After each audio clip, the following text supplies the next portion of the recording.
Let's make some wobbly bass lines. La la la la la. I'm just going to make a MIDI clip. I've got an ESM monosynth. Got it halfway between a sawtooth and a square. Full cutoff open, and the decay up. We've got no sending of the envelope to the filter and full decay, so it's just a raw sound, and that's what we want because we're going to filter it in a different plugin, sampler, and we're just going to take either C, octave below, or let's get an F in there. That's F. So the really cool thing with Logic is you can bounce in place. It's amazing. So we can just render this clip to audio straight away. Very similar to Ableton's resampling. And what we're going to do with this bad boy is right click it again and then convert it to new sample track. Now if some of these options aren't available to you, you can find them in these menus. And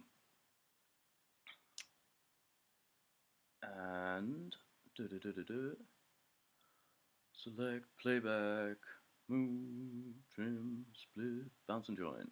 Okay, bounce in place is bounce and join. Convert, so the next process we're about to do, which is convert to new sample track, is in the convert tab here. If it's not coming up in this section here, you can find it bounce and join or convert here. Right click, convert to new sampler track, and it will either ask you regions or transient markers. Transient markers is better for drums and something that has a lot of different sounds in it, and regions are more for single audio, single slices, or single notes, so you can chuck them into a sampler. And it's probably best to set the key that you made the MIDI clip in. You made the note in the MIDI clip in, and then when it makes a sampler instrument for you, it will. The root note of the sampler will be set to the same as the MIDI clip as we made before. So yeah, it's on F, and sounds exactly the same. And chuck it on mono, glide up a little bit, put the filter on, and modulate the filter cutoff by LFO1. Doesn't really matter which LFO you use. There's not really any difference between the two, except that one of them has a decay, a delay. So when the LFO starts, so you could have the delay. So the first 3,600 milliseconds will not have the LFO put onto it, and then it will. So it grows at the end, or decay, and that will be kind of it will wobble and then not. So what we're going to do next? Well, make some bloody fractals, aren't we? So we're going to do the same process again. We're going to bounce it in place. Now we've got this lovely wobble, wobble, wobble, wobble.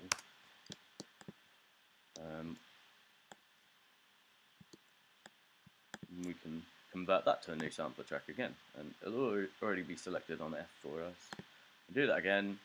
You may be saying, what the hell is the point of all of this? Why have you just done this twice? Now that's an interesting question. so we can get an effect like a record player. Let's check it out. Oh. The problem with this is that only one note is coming through, so the low and the high of the sampler, the lowest note and the highest note, is F, just this one, which isn't that great. So it doesn't mean the sample is spread across the keyboard, and this is what's representing it here, this little blue note. So you could either drag the side of the blue note back or forth, or you can drag this down, drag it up. So that's exactly what we're going to do. Drag the high note up to the highest note of the keyboard and low note down to the lowest note of the keyboard, so we can play all the notes. And then when you press X, it will ask you to save it. You can either put in your own name or whatever you want to call it for safekeeping. Then let's see what happens. Kind of cool effect.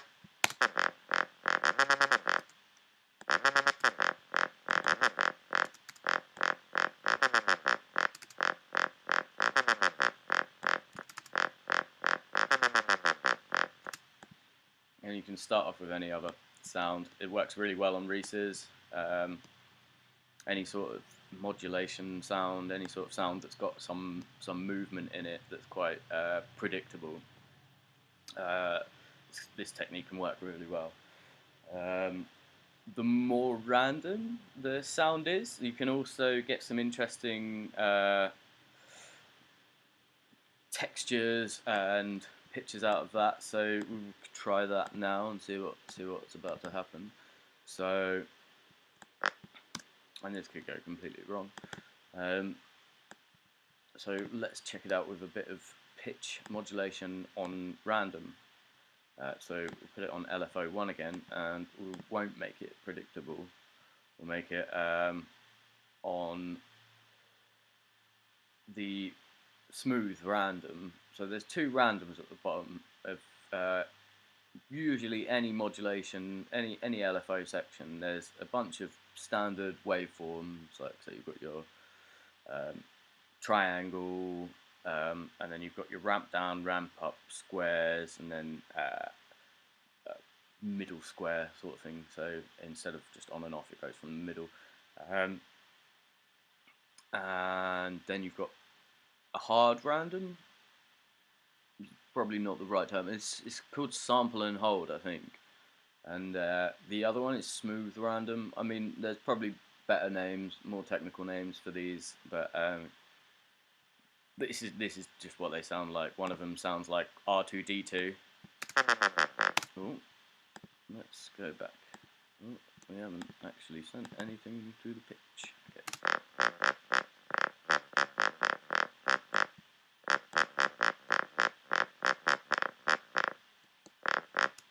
And that sounds pretty crazy.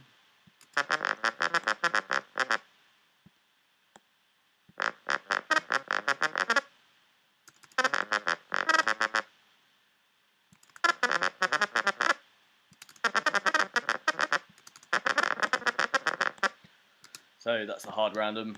Probably didn't pick the best sound to start with on this. But then you've got this one, which is a smooth random, and you can get these kind of different complex modulation sounds out of unpredictable random LFO movement, and then you can bounce those down and chop them up, and you get some kind of unexpected results that sometimes work, sometimes don't. You usually have to listen back to them and see, well, that's kind of nice. And the cool thing about random is that it is different every time, so when I bounce it down again, I should get a different kind of, yeah, you can see the waveform is already a little bit different. Ooh, that's kind of nice. Yeah, I love it. Yeah, these kind of tentacle sounds,